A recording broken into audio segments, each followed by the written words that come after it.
What if I told you that someone in your family might be walking around without a soul? That the person sitting across from you at dinner, sharing your last name, could be something far darker than you ever imagined? You're about to discover 9 unmistakable signs that reveal the soulless beings hiding in plain sight. And by the end of this video, you'll know exactly who in your family might be one of them. Look, I know this sounds crazy, but what you're about to learn isn't some fantasy or horror movie nonsense.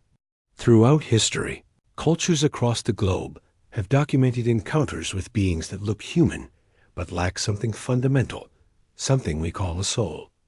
Ancient texts speak of them. Modern psychology has terms for them. And the chances are frighteningly high that you've encountered one without even knowing it. The most terrifying part? They're often closest to us, hidden within our own families. Today, we're going to pull back the curtain on this hidden reality. You'll learn to spot the 9 key indicators that separate the soulless from the truly human. Some of these signs might shock you. Others might make you question people you've known your entire life. But here's what I promise you. Once you understand these signs, you'll never look at the people around you the same way again. You'll have a kind of vision that most people don't possess. The ability to see beyond the mask. The first and most telling sign of a soulless being is their complete inability to feel genuine empathy. Now, I'm not talking about someone who's just having a bad day or struggles with emotional expression. I'm talking about a fundamental absence of the ability to connect with another person's pain or joy. Picture this scenario. You're at a family gathering, and someone shares devastating news, maybe a cancer diagnosis or the loss of a job. Watch carefully how everyone reacts. Most people will show genuine concern. Their faces will change. Their body language will shift. They'll lean forward. Their voices will soften, and you'll see real emotion in their eyes. But the soulless being? They'll perform empathy. They'll say the right words, make the appropriate facial expressions, but something will feel off. It's like watching a very skilled actor who's learned the script but doesn't understand the character's motivation. Dr. Martha Stout, a clinical psychologist who spent decades studying this phenomenon, found that roughly 1 in 25 people completely lack the ability to feel genuine empathy. That's not a small number. In a family of 25 people, statistically, one of them might be operating without this fundamental human capacity.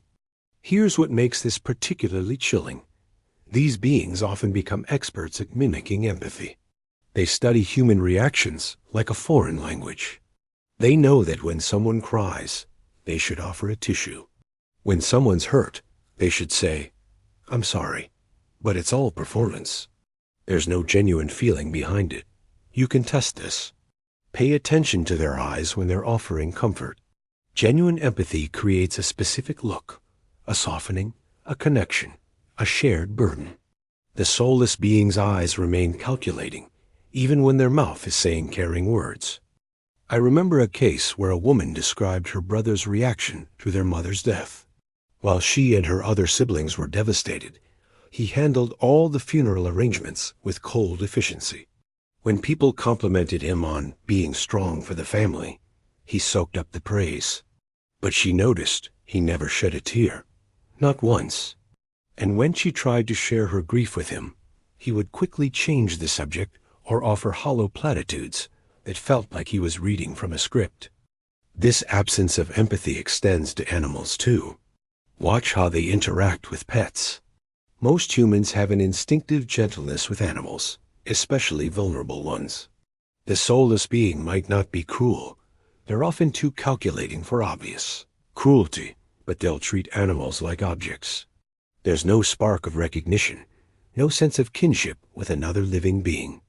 The most disturbing aspect of this sign is how it affects children. A soulless parent might provide for their child's physical needs perfectly. They might even excel at it, seeing child rearing as a project to be optimized. But the child will always feel something missing.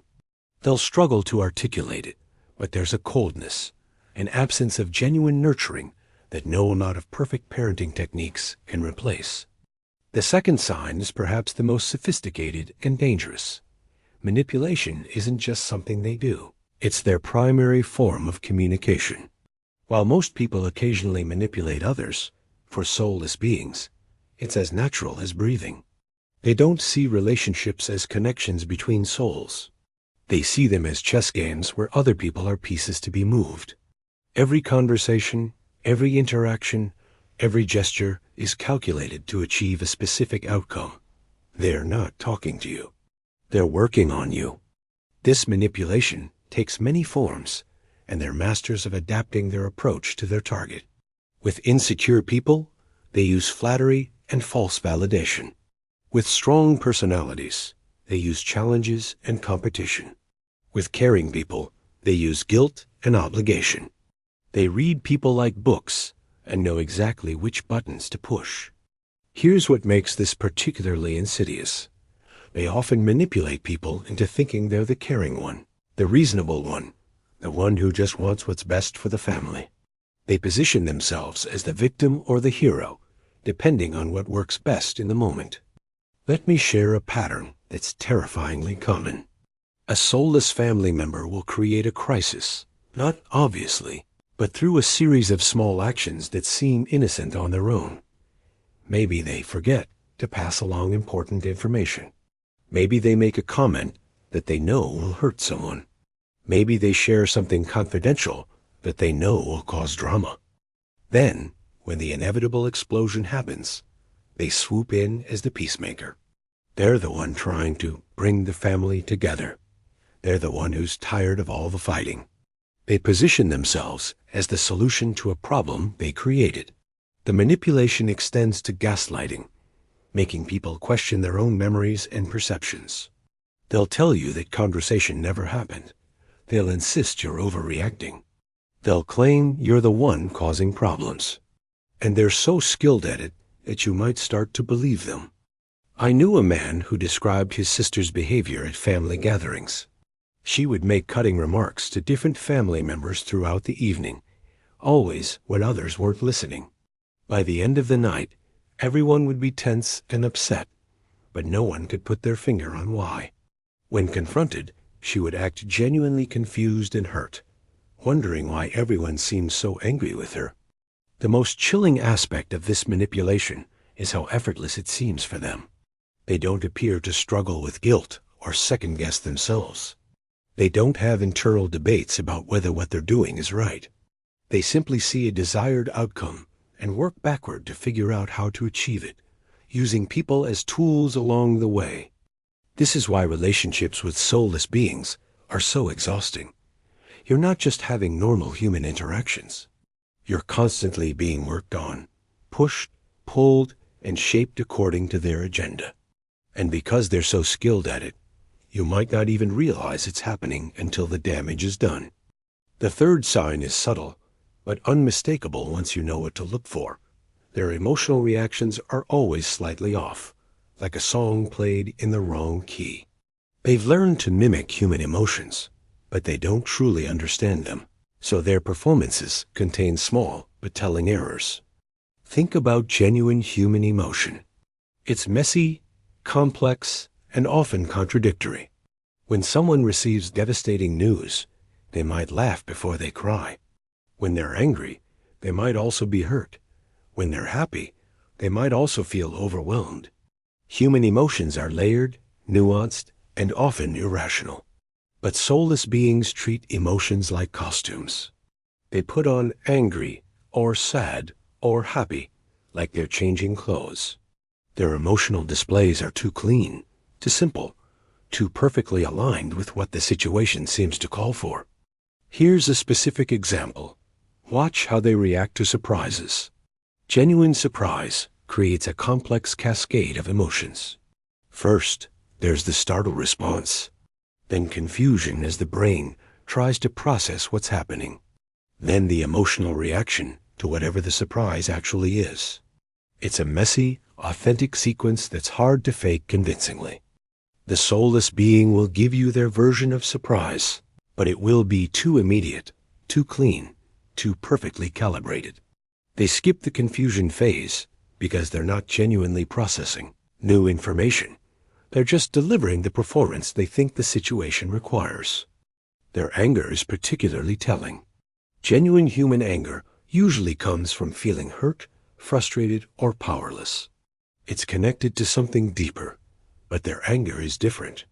It's more like a tool they deploy when they want to control a situation.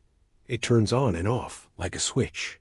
One moment they're furious, the next they're calm and collected, as if the anger never existed. I remember a woman describing her father's reaction to her engagement. She expected him to be happy, but instead, he flew into a rage about how she was abandoning the family and making a terrible mistake. What disturbed her most wasn't the anger itself, but how calculated it felt. It was as if he had decided that anger was the most effective way to manipulate her decision, so he deployed it like a weapon. Their joy is equally unsettling. Genuine human happiness has a lightness to it, a spontaneity. It bubbles up from inside. But their version of happiness feels performative. They smile at the right moments, laugh at the right times, but it never seems to reach their eyes. It's like they're following a script for happiness rather than experiencing it. This extends to how they handle emotional situations involving others. When someone else is upset, they seem to struggle with calibrating their response. They might be too cheerful when someone needs comfort, or too serious when someone needs lightness. It's as if they're working from a manual that doesn't quite capture the subtleties of human interaction. The most disturbing aspect of this sign is how it affects intimate relationships. Partners and children of soulless beings often describe feeling like they're living with someone who's playing a role. The person says they love them, acts like they love them, but something fundamental is missing. The emotional connection that should exist between souls simply isn't there. The fourth sign cuts to the core of what makes us human, the capacity for genuine guilt and remorse. Most people carry the weight of their mistakes, feel genuine regret for harm they've caused, and are motivated by the desire to make amends. The soulless being operates from a completely different framework. They understand that guilt is something humans expect to see after wrongdoing, so they've learned to perform it. They'll apologize when it's strategically advantageous. They'll show remorse when it helps them avoid consequences. But it's all surface-level performance. There's no genuine internal experience of regret.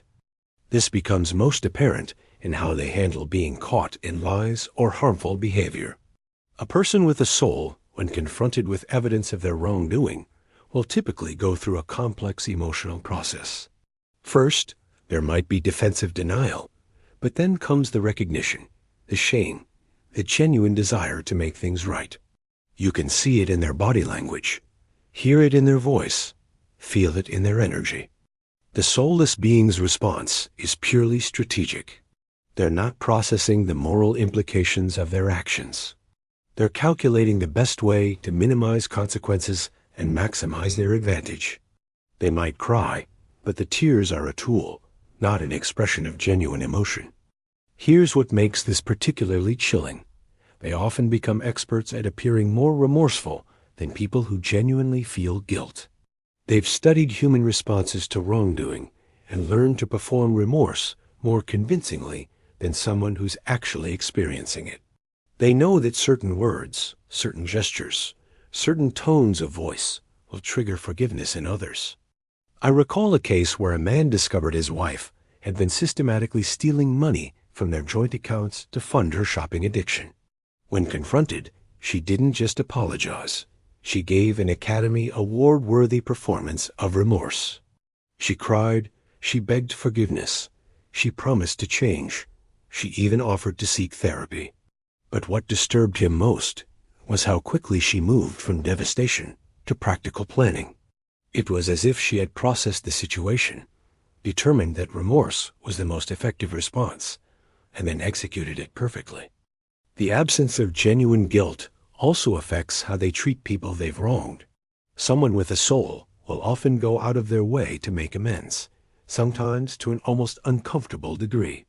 They'll be extra kind, extra thoughtful, extra careful, because they genuinely feel bad about the harm they've caused. The soulless being might perform these behaviors initially, but they don't maintain them. Once they've achieved their goal, forgiveness, continued access to their victim, whatever they were after, they return to their baseline behavior. They don't carry the internal reminder that guilt provides. They don't have that voice inside saying, "Remember what you did. Be better." This extends to how they view their own past actions. Most people, when reflecting on their lives, can identify moments they're not proud of, things they wish they'd done differently. These memories serve as guideposts, helping us make better choices in the future. The soulless being views their past actions purely in terms of outcomes. They don't regret hurting people. They regret getting caught. They don't wish they'd been kinder. They wish they'd been more strategic. Their learning from past mistakes is tactical, not moral. Perhaps most disturbing is how this affects their relationships with family members they've wronged. Children who've been emotionally abused by a soulless parent often describe a particular kind of confusion. The parent might acknowledge that they made mistakes, might even apologize, but the child never feels that the parent truly understands the impact of their actions. The apology feels hollow because it comes from calculation, not genuine remorse. The fifth sign reveals itself in how they view all relationships, as transactions rather than connections.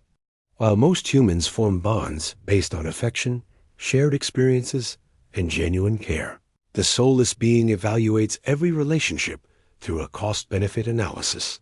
They don't love people. They find them useful. They don't cherish relationships. They maintain them as long as they serve a purpose. Every interaction is weighed against what they can gain from it. Family members aren't loved ones. They're resources to be managed and exploited. This transactional view shows up in subtle ways. They remember everything you owe them, but forget what they owe you. They keep mental scorecards of every favor, every kindness, every act of service they've performed. But they don't keep track of what others have done for them, not because they're ungrateful, but because they see others' actions as simply what they're entitled to receive. Watch how they give gifts.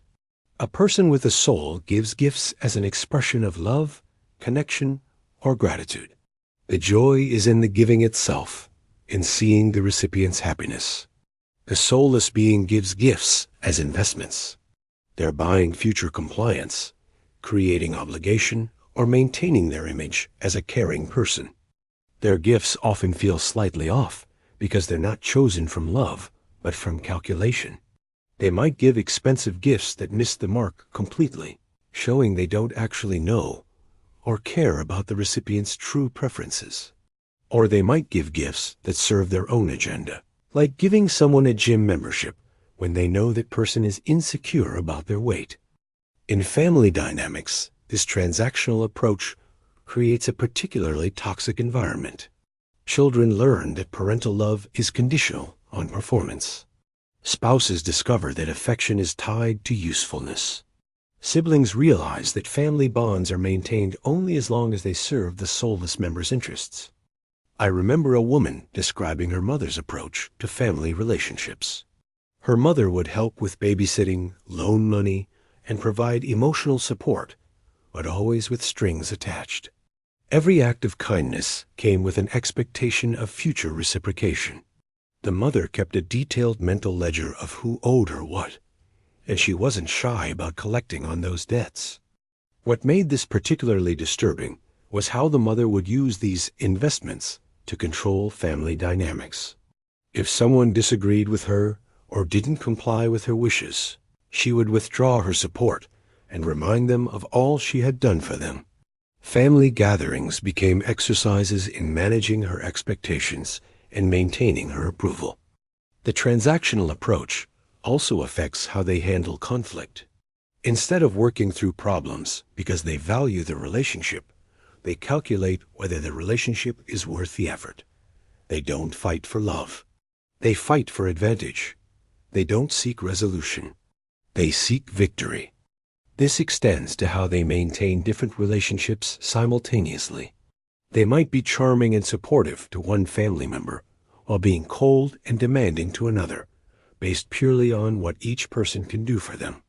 They're not consistent in their care, because their care isn't genuine. It's strategic. Perhaps most heartbreaking is how this affects their children. Children of soulless beings often describe feeling like they had to earn love through achievement, compliance, or usefulness. They never experienced unconditional love because their soulless parent wasn't capable of it. Love was always contingent on performance, creating deep insecurities that can last a lifetime. The soulless being might even explicitly articulate this transactional view. They might say things like, "I've done so much for you," or "after everything I've given you," or "you owe me." They see these statements as reasonable because in their framework, relationships are about debts and obligations, not love and connection. Sign number 6, perfect memory for slights, amnesia for kindness. The 6th sign is particularly revealing. They have perfect, detailed memory for every slight, every perceived injustice, every moment when they felt wronged. But they have convenient amnesia when it comes to kindness, generosity, or love they received from others. This selective memory isn't accidental. It serves their narrative that they're perpetually victimized, that others are always letting them down, that they're more generous and caring than anyone else. They maintain detailed mental files of every time someone was late, every birthday they forgot, every promise that wasn't kept perfectly. But ask them about times when others went out of their way to help them, and suddenly their memory becomes fuzzy. They might acknowledge that someone helped them, but they minimize it, rationalize it, or find ways to discount it. They'll say things like, "Well, they should have done that," or "That's what family is for," or "They probably had their own reasons." This creates a distorted reality where they're always the victim and everyone else is always falling short.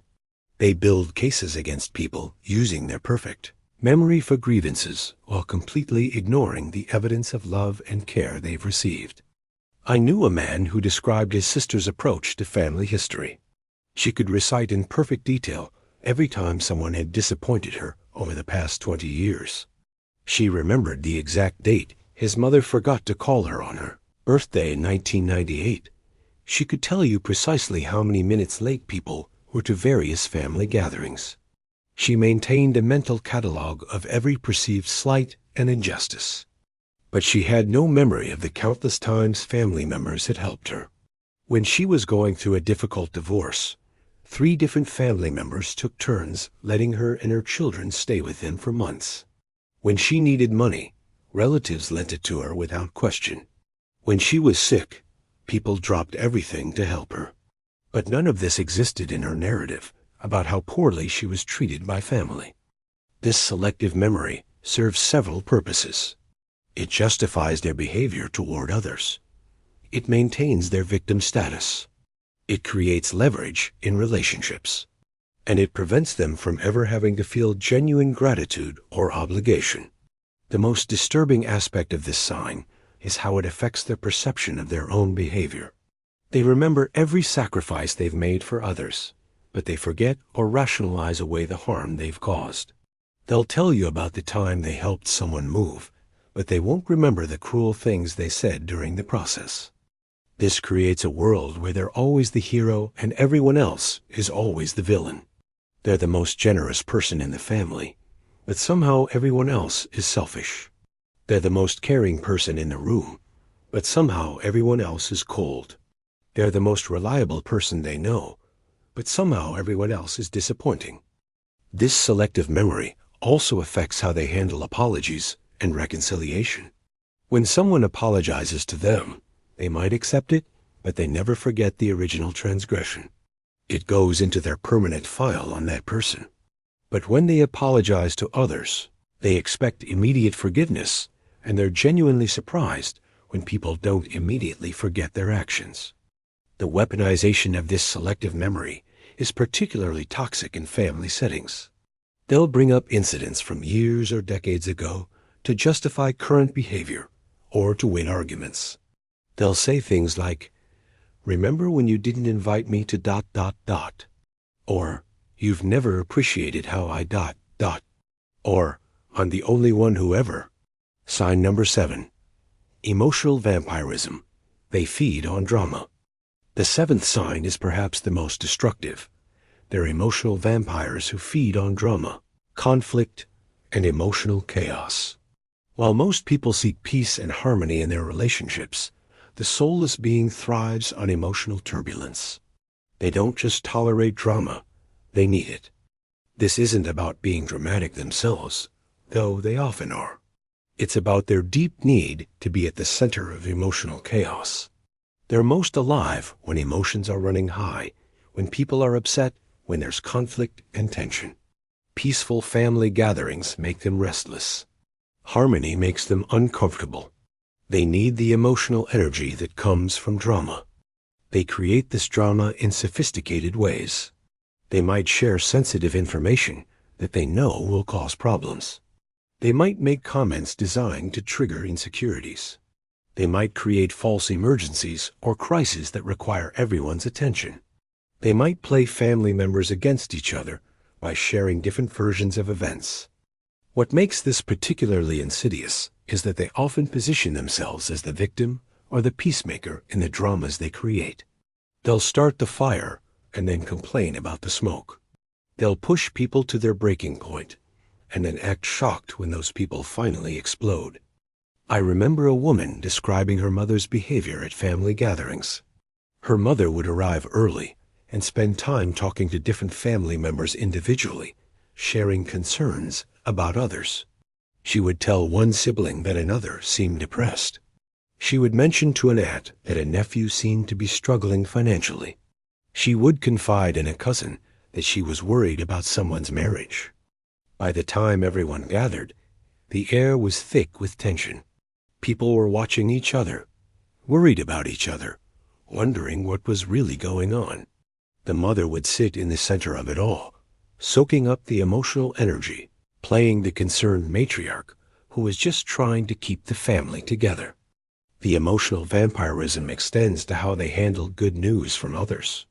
When someone shares positive developments in their life, the soulless being will often find ways to undermine it. They might bring up potential problems. They might share their own competing story. They might find ways to make the conversation about themselves. They can't stand for others to have uninterrupted joy. This need for emotional chaos also affects how they handle their own crisis. When they have genuine problems, they milk them for maximum emotional impact. They don't just want help. They want everyone to be as upset as they are.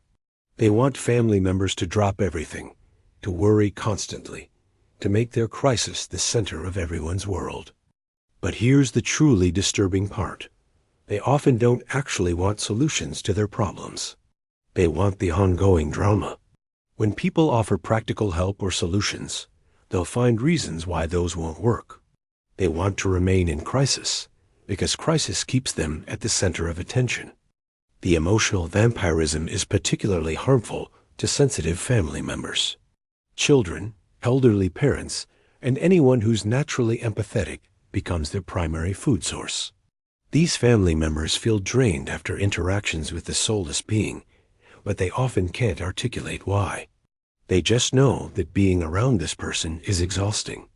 The soulless being is skilled at creating what psychologists call trauma bonding, where people become addicted to the cycle of drama and resolution. Family members find themselves constantly walking on eggshells, trying to prevent the next explosion, becoming hyper-vigilant about the soulless member's moods and needs. Sign number 8. Their success often comes at others' expense. The 8th sign reveals itself in their pattern of achievement and success. They don't just succeed, they succeed specifically by taking from others. While most people try to succeed in ways that lift everyone up, or at least don't harm others, the soulless being sees success as a zero-sum game where someone else must lose for them to win. This isn't about healthy competition or ambition. It's about a fundamental inability to feel satisfaction from success unless it comes at someone else's expense. They don't just want to win, they want others to lose. They don't just want to succeed. They want others to fail. In family dynamics, this shows up in numerous ways. They might steal credit for others' achievements. They might sabotage family members' opportunities. They might spread information that damages others' reputations. They might use their position or resources to block others' progress. What makes this particularly chilling is how calculated it often is. They don't act out of passion or emotion. They coldly assess the family landscape and determine who might be threatening their position, then systematically work to undermine those people. I recall a case where a man described his brother's behavior in their family business. The brother was charming, hardworking, and appeared to be the perfect partner. But over time, the man noticed a pattern. Whenever he had a good relationship with a client, his brother would find ways to insert himself into that relationship. When he had a successful project, his brother would take credit. When he made mistakes, his brother would make sure everyone knew about them. The brother wasn't just succeeding in the business. He was succeeding by systematically undermining his sibling's position. He was building his reputation on the ruins of his brother's relationships and opportunities. This pattern extends to how they handle family resources and opportunities. They're often the ones who end up with the inheritance, the family property, the best opportunities, not because they're the most deserving, but because they're the most ruthless in pursuing them. They'll use manipulation, lies, and exploitation to position themselves advantageously. The soulless being is particularly skilled at identifying and exploiting other people's weaknesses. They'll target the family member who's too trusting, too generous, or too conflict avoidant. They'll use guilt, obligation, and emotional manipulation to get what they want from these vulnerable family members. What's most disturbing about this sign is how they justify their behavior. They'll tell themselves and others that they're just being smart, just being ambitious, just looking out for themselves. They'll rationalize their exploitation as others' fault for being weak or naive. They genuinely believe they're superior because they're willing to do what others won't. This creates a toxic family dynamic where success becomes something to be hidden or downplayed. Other family members learn not to share good news or opportunities because they know the soulless member will find ways to undermine or exploit them. Family gatherings become exercises in information management rather than genuine connection. The pattern also affects how they handle their own failures. When they don't succeed, it's never their fault. They'll blame others, claim they were sabotaged, or insist that the system was rigged against them. They can't accept responsibility for failure because that would require genuine self-reflection and humility. Sign number 9. They feel like energy vampires. The 9th and final sign is perhaps the most intuitive. Being around them feels draining in a way that's hard to explain. While most people energize us through connection, laughter, and shared experiences, the soulless being leaves others feeling depleted, confused, and emotionally exhausted. This isn't about being introverted or preferring quiet interactions. It's about a fundamental absence of the energy exchange that happens between souls. When two people with souls interact, there's a give and take of energy, emotion, and connection. Both people can leave feeling enriched by the interaction, but the soulless being only takes. They don't give authentic energy back. Family members often describe this feeling, but struggle to articulate it. They might say things like, "I always feel drained after being around them," or something about them just doesn't feel right, or "I can't put my finger on it, but they make me uncomfortable." This isn't paranoia or imagination. It's their soul recognizing the absence of another soul. The energy drain happens in several ways. First, there's the constant vigilance required when interacting with them.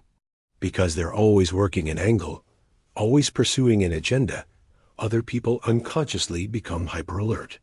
They're constantly scanning for manipulation, trying to figure out what the soulless being really wants, protecting themselves from being used. Second, there's the emotional labor of dealing with their performances.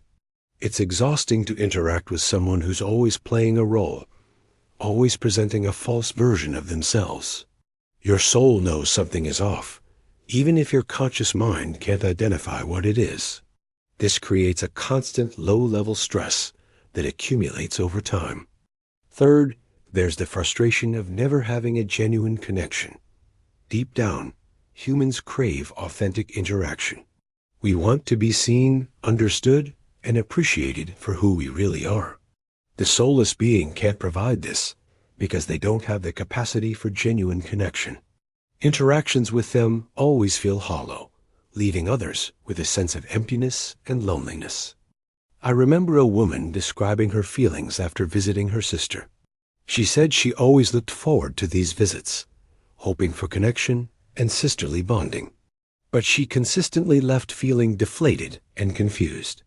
Her sister said all the right things, showed interest in her life, and seemed caring. But something was missing. The conversation never felt real. The connection never felt authentic. She would drive home wondering why she felt so empty after spending time with someone who seemed to care about her. This energy drain is particularly pronounced in children and elderly family members. Children are naturally intuitive about people's energy, and they often become anxious or withdrawn around soulless family members. They might not be able to explain why they don't want to spend time with a particular relative, but they instinctively avoid them. Elderly family members, who often have heightened intuition, might express discomfort or unease around the soulless being. They might make comments like, "Something's not right about that one," or "They give me the creeps." Others might dismiss these reactions as confusion or prejudice, but often these elderly family members are picking up on something real. The energy drain also affects how others behave around the soulless being. Family gatherings become performances where everyone is trying to avoid triggering drama or becoming the target of manipulation. People become careful about what they say, what they share, how they act.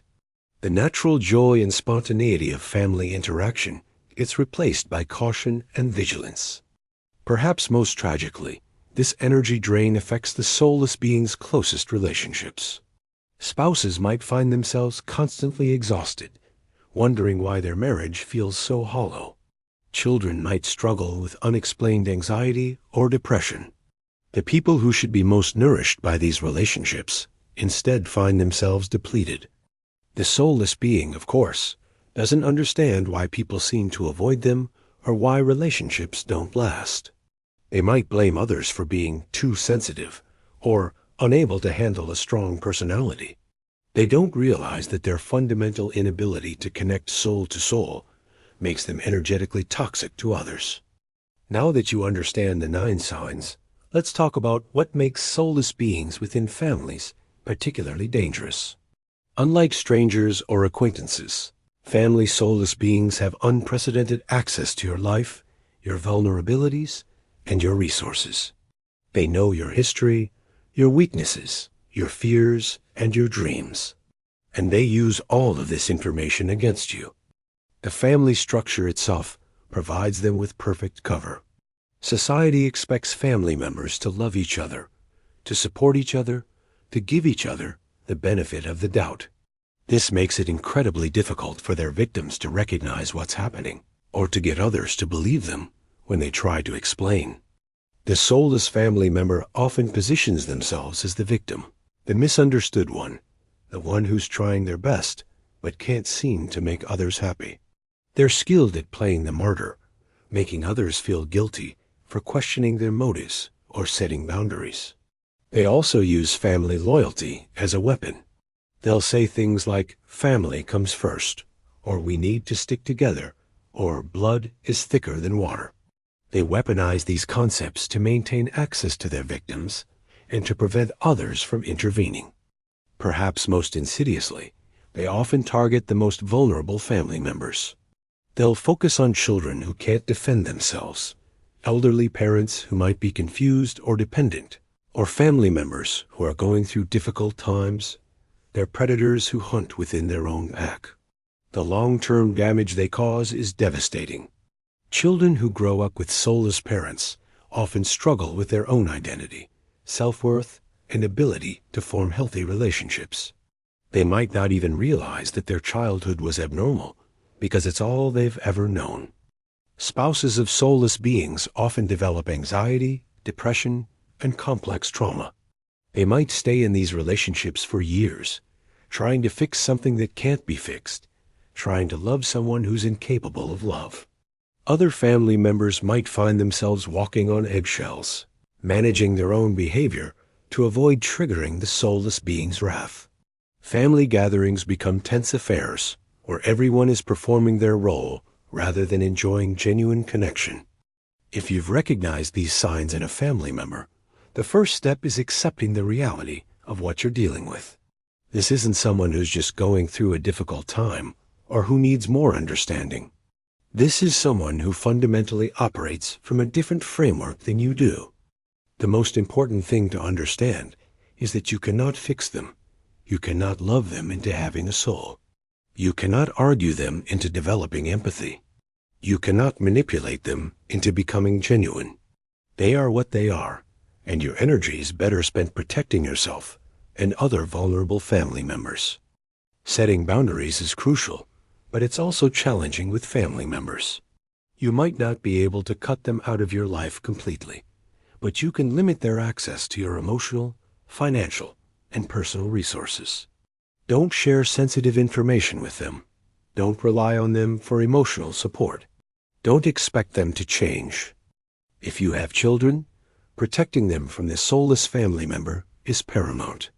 Children are particularly vulnerable to their manipulation and can suffer lasting psychological damage.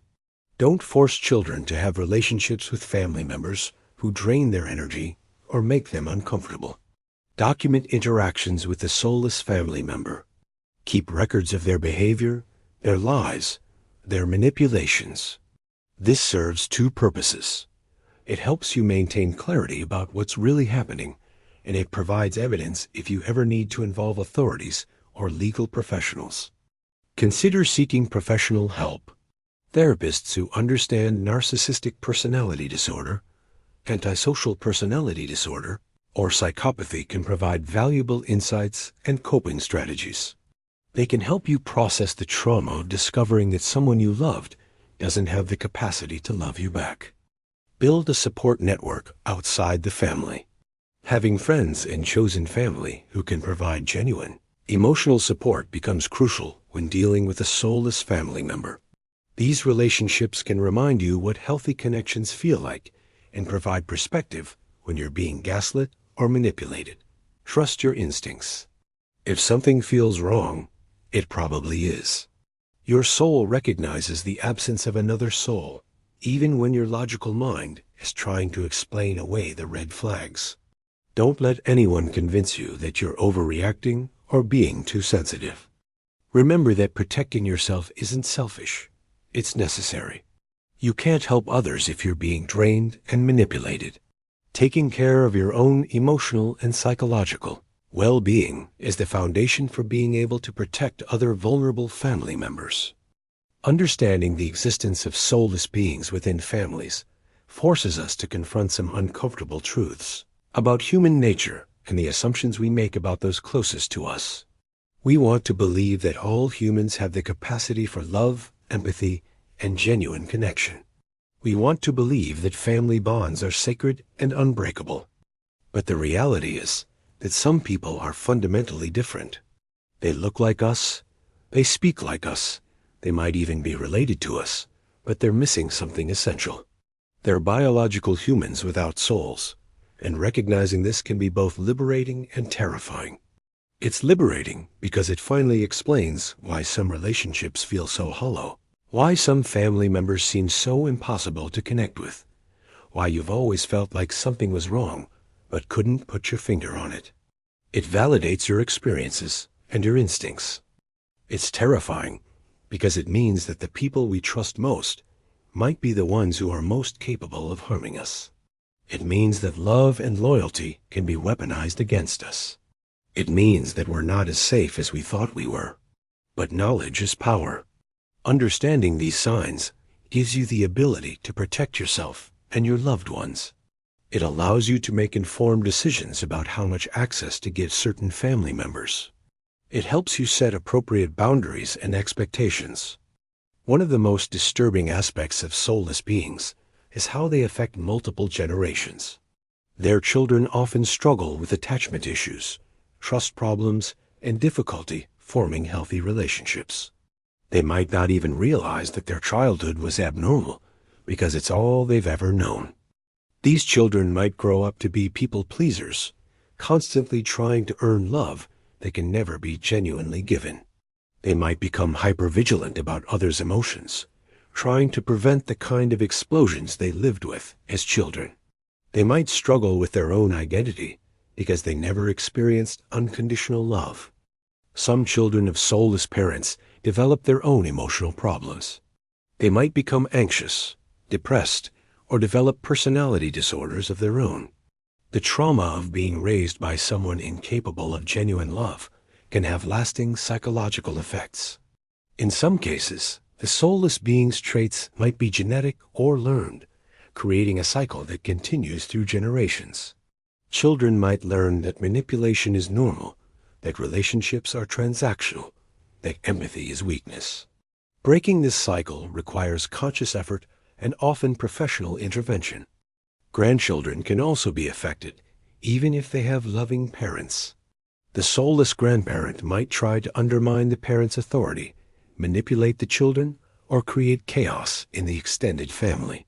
Protecting children from these influences requires vigilance and often difficult decisions about limiting contact. One of the most challenging aspects of dealing with soulless family members is how different they can be in public versus private settings. They often maintain a carefully crafted public persona that makes them appear charming, successful, and caring. This makes it even harder for their victims to be believed when they try to explain what's happening. The soulless being might be beloved by colleagues, neighbors, and friends while being toxic to their own family. They might be generous with strangers while being miserly with relatives. They might be supportive of acquaintances while being cruel to those closest to them. This Jekyll and Hyde behavior serves several purposes. It provides them with character witnesses who will defend them if they're ever confronted. It gives them sources of narcissistic supply outside the family. And it makes their victims question their own perceptions and experiences. Family members often struggle with this discrepancy. They might say things like, "But everyone else loves them," or "They're so successful at work," or "They do so much for the community." This external validation makes it harder to trust their own experiences and easier to believe that they're the problem. The public mask also makes it difficult to get help or support. Friends and extended family might not believe that this charming, successful person is capable of the behavior being described. They might suggest that the victim is exaggerating, misunderstanding, or being too sensitive. Many families choose to deny the reality of having a soulless member rather than face the uncomfortable truth. They might make excuses, rationalize behavior, or blame victims for not being more understanding. This denial comes at a tremendous cost. Children continue to be emotionally abused while adults look the other way. Vulnerable family members continue to be exploited while others pretend not to see. The family's resources, emotional, financial, and social, continue to be drained while everyone pretends things are normal. Denial also prevents the family from developing healthy coping strategies. Instead of learning to protect themselves, they learn to enable. Instead of setting boundaries, they learn to accept unacceptable behavior. Instead of seeking help, they learn to manage crisis after crisis. The cost of denial is particularly high for children, who learn that their feelings and experiences don't matter. They learn that family loyalty means accepting abuse. They learn that speaking up about problems makes them the problem. Breaking through denial requires courage, support, and often professional help. It means acknowledging that someone you love doesn't have the capacity to love you back. It means accepting that your family isn't what you thought it was. It means choosing truth over comfort. If you've recognized these signs in a family member, you're probably experiencing a range of emotions. You might feel angry, sad, confused, or even relieved. All of these feelings are normal and valid. Discovering that someone you love is soulless is a form of grief. You're mourning the relationship you thought you had, and the person you thought they were. The healing journey begins with accepting reality. This doesn't mean giving up hope for change, but it does mean adjusting your expectations and protecting yourself accordingly. You cannot love someone into having a soul, but you can learn to love yourself enough to set boundaries. Education is crucial. Learning about personality disorders, psychological abuse, and family dynamics can help you understand what you've experienced and why. Knowledge helps you realize that you're not alone, that others have gone through similar experiences, and that healing is possible. Therapy can be incredibly helpful, particularly with professionals who understand narcissistic abuse or family trauma. They can help you process your experiences, develop coping strategies, and learn to trust your own perceptions again. Building healthy relationships outside the family becomes essential. These relationships can show you what genuine connection feels like and provide the emotional support you need to heal. They can also give you perspective on your family situation and validate your experiences. Self-care isn't selfish. It's necessary. You need to rebuild your emotional reserves after being drained by a soulless family member. This might mean therapy, meditation, exercise, creative pursuits, or whatever helps you reconnect with your own soul. Understanding the existence of soulless beings has implications beyond just your immediate family. It changes how you view relationships, how you assess people's character, and how you protect yourself in all areas of life. You might find yourself more cautious about trusting others, more attuned to red flags, more protective of your emotional energy. This isn't paranoia. It's wisdom gained through difficult experience. You've learned that not everyone who claims to care about you actually does. You might also find yourself more compassionate toward others who are dealing with similar situations. You understand now why that colleague always seems drained, why that neighbor has such a strained relationship with their adult child, why that friend seems so confused about their family dynamics. Your experience might also make you a better parent, friend, or partner. You've learned to value genuine connection, to appreciate authentic emotion, to recognize the difference between performance and reality. You can offer others the kind of genuine care that you were denied.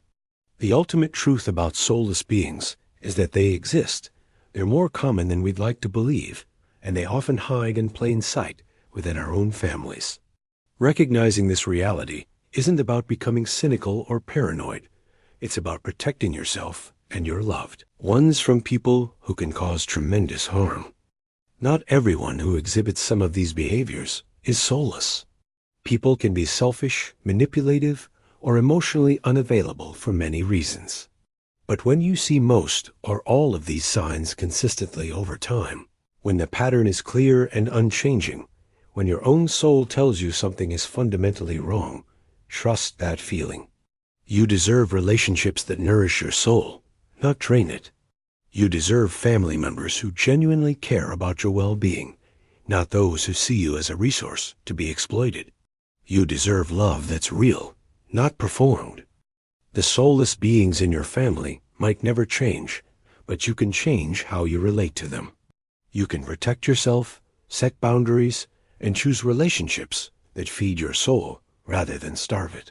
You can break the cycle of abuse and manipulation that might have affected your family for generations.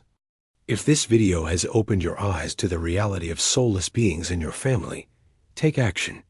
Don't let this knowledge sit unused. Your awareness of these signs could be the key to protecting yourself and other vulnerable family members from years of manipulation and abuse. Start by trusting your instincts. If someone in your family has always made you feel uneasy, if you've always felt drained after spending time with them, if you've always sensed that something was wrong but couldn't articulate it, you were right. Your soul was trying to protect you. Document their behavior. Keep records of their manipulation, their lies, their cruel actions. This will help you maintain clarity about what's really happening and provide evidence if you ever need professional or legal intervention. Set boundaries immediately. Don't wait for them to change or for the situation to improve. Protect your emotional, financial, and personal resources.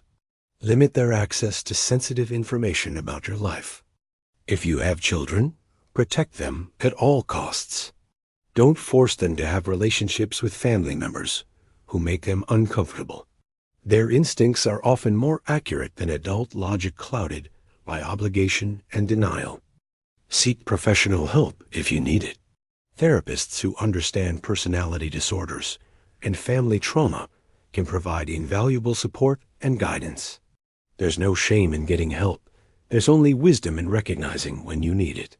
Remember, recognizing the soulless beings in your family isn't about hatred or revenge. It's about truth, protection, and healing. It's about choosing reality over fantasy, safety over obligation, and your own well-being over misplaced loyalty. Your soul deserves to be nourished, not drained. Your life deserves to be lived authentically, not as a performance to manage someone else's manipulation. You have the right to protect yourself and your loved ones from people who would harm you, even if they share your DNA. The knowledge you've gained today has the power to transform your life and the lives of those you love. Use it wisely, use it courageously, and use it to create the kind of family relationships that your soul truly deserves. Subscribe for more content that reveals the hidden truths about human nature and relationships.